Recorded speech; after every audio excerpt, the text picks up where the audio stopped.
స్పష్టపడ్డదేమంటే ఈ కేటీపీఎస్ లో కొద్ది మంది నడిపిస్తున్నటువంటి సంస్థ కాదు, ఇది ప్రభుత్వ రంగ సంస్థ.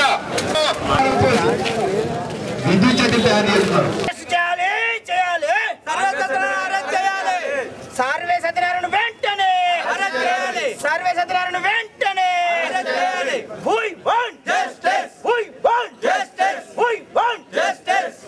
కాంగ్రెస్ ఎంపీ సర్వే సత్యనారాయణ వెంటనే ఇంజనీర్ల ఐక్యత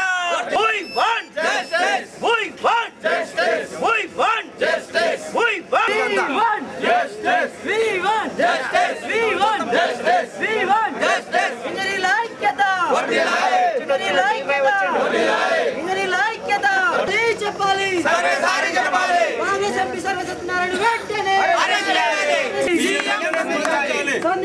స్పందించాలి. ఇంజనీర్లందరికీ ఒక చీకటి రోజు, ఎందుకంటే వాళ్లకు చీకటి రోజు వచ్చే రోజులు దగ్గర పడ్డాయి. ఎందుకంటే ఈ రోజు ఒక మాకు ఇంజనీర్స్ అసోసియేషన్లో ఒక స్టేట్ రాష్ట్ర ప్రధాన కార్యదర్శి అయినటువంటి అదేవిధంగా అప్సిగూడ డిఈ మా సుధాకర్ రావు గారి మీద జరిగిన అప్రజాస్వామిక దాడిని దీన్ని మేము అందరం తీవ్రంగా ఖండిస్తాం. అన్పార్లమెంటరీ లాంగ్వేజ్ని యూజ్ చేసి ఒక దాడి లెక్క మేము భావిస్తున్నాము. దీన్ని మాత్రం చాలా తీవ్రంగా ఖండిస్తున్నాము. అతన్ని వెంటనే అరెస్ట్ చేసి బహిరంగ క్షమాపణ కోరేదాకా మేము అతన్ని వదిలిపెట్టదలుచుకోలేదు. మా నిరసన దీంతో స్టార్ట్ అయింది. అతన్ని బహిరంగ క్షమాపణ కోరేదాకా మేము వదిలిపెట్టే సాధ్యం లేదు. ఈ విషయంపై సీఎం స్పందించాలి.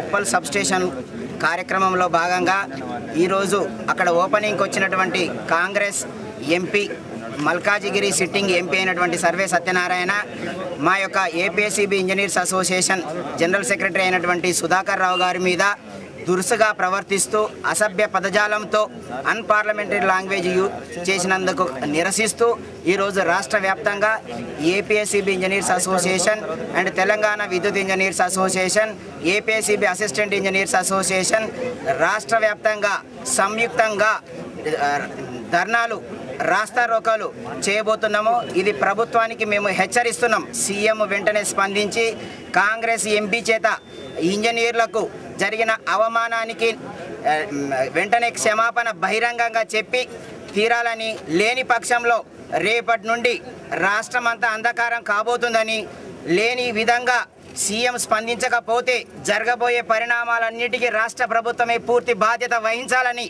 మీకు ఈ విధంగా పత్రికా ముఖంగా మరియు ఎలక్ట్రానిక్ మీడియా ముందుగా మేము మా యొక్క విద్యుత్ ఇంజనీర్ల యొక్క మనోభావాలను దెబ్బతీసే విధంగా ప్రవర్తించినటువంటి కాంగ్రెస్ ఎంపీని వెంటనే పార్టీ నుంచి సస్పెండ్ చేయాలి. ఆయన మీద చట్టపరంగా యాక్షన్ తీసుకోవాలి. అవసరమైతే ఆయనను జైల్లో పెట్టి మాకు ఈ యొక్క క్షమాపణ చెప్పేంత వరకు మా యొక్క నిరసన కొనసాగుతుందని మేము ఈ విధంగా ప్రవర్తించిన కాంగ్రెస్ ఎంపీ